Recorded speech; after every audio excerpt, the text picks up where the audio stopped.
Right in the middle of this Pacific Rim, you find the Taiwan Strait. It's something like the heart of this region.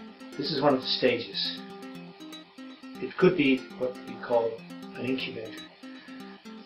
An incubator to test out how can we handle the issues of climate change, how can we see the pressure, how can we test the toolbox, what kind of stakeholders do we get that can come together and tell the story and make the story into a project. 无外乎以下几个方面，就大陆和台湾之间所有的历史渊源、自然相存以及气候本身的变化共存的一个共同的问题。 Since the year 2006, I had the opportunity to lead a number of groups of graduate students to participate in the study of Taiwan Strait Atlas. We explored many urban issues through the methodology of urban gallery and gradually focus on the impacts of climate change.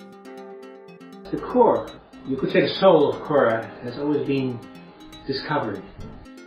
Discovery came through experimentation and innovation and asking questions, what if it's possible to create large-scale regions like that, and to look at the necessary forms of cooperation to create a community.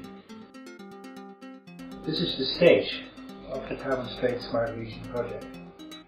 We're trying to create the manual for this region.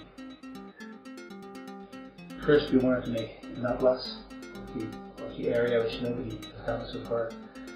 Second, we turned the atlas into a manual in which each of the dots that you see here can become an engineering project, a community effort, an urban project, a series of small things that happen everywhere, each of which contribute to the overall CO2 emissions of this stage.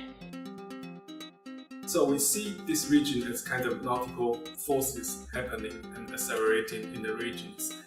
And we try to use those different forces as a design tool and try to, through these speeds of acceleration, and to hinge those forces we think is critical to shape and change the territory. In the Atlas, we're trying to map the dynamics of change and how different people or different actors actually work within this territory, and how to manage all these different claims on the territory is through the urban gallery. We broke it down into frames of varying scale, so some of them would take up the entire southern edge of the Xiamen Island, and some of them would be almost pinpoints of buildings, literally looking at university campuses or areas of regeneration. And they would be characterized in a simple graphic manner, looking at what the object is, what it refers to. And then once we picked out this frame, we would then begin to study it. And study it in terms of, in quite significant detail, who were the players in this frame, what the characteristics were, and how that affected what would happen in this future, what the projects and how the urban gallery would play out over this region.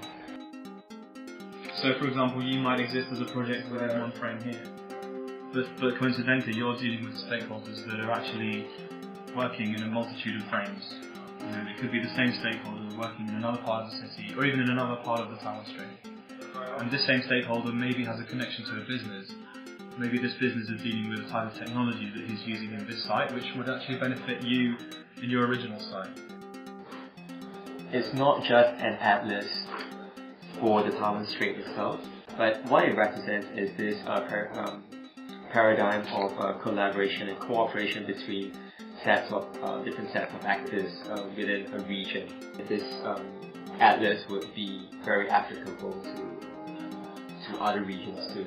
I invite you to come on board of a community that will create the content, finish the content of the manual, and also publish it in 3 languages and make it available to as many people as possible.